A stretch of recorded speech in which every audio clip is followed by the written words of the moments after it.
Police ৪৩টি mobile উদ্ধার করে প্রকৃত মালিকের কাছে হস্তান্তর করেছে।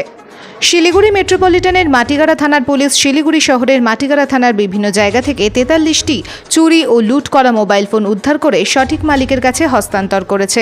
শিলিগুড়ি মেট্রোপলিটন পুলিশ বিভিন্ন সময় পুলিশ দুর্বৃত্তদের কাছ থেকে উদ্ধার হওয়া মোবাইল ফোনের প্রকৃত মালিককে খুঁজে বের করে প্রকৃত মালিকের কাছে হস্তান্তরের চেষ্টা করেছে। শিলিগুড়ি মেট্রোপলিটন পুলিশের প্রতিটি স্টেশন দীর্ঘদিন ধরে এই উদ্যোগ নিচ্ছে। এতে খুশি নগরবাসী। শিলিগুড়ি শহর সংলগ্ন মাটিগাড়া এলাকায় রাস্তায় এমনকি কখনো কখনো বাড়িতেও মোবাইল ফোন চুরির ঘটনা ঘটছে।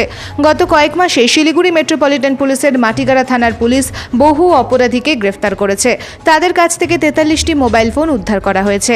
আজ সেই মোবাইলগুলি তাদের আসল মালিকের কাছে হস্তান্তর করেছেন শিলিগুড়ি পুলিশ কমিশনারেটের senior police officer Debashis Bose, IC Arindam Bhattacharya এবং মাটিগাড়া থানার ওসি পিসি এবং অন্যান্য পুলিশ সদস্যরা চুরি হওয়া ও লুট করা মোবাইলগুলি তাদের সঠিক মালিকদের কাছে হস্তান্তর করেন।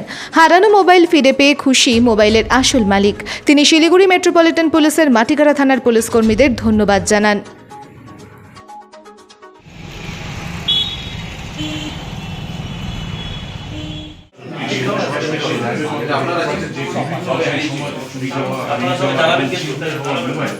উদ্ধার করে সেই প্রকৃত যে মালিক রয়েছে তারা সিরিয়াল নাম্বার 3 সন্তোষ বারবার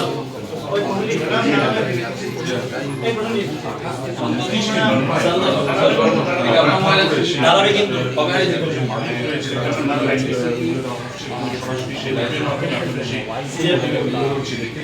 সিরিয়াল নাম্বার 4 সুবীর সরকার,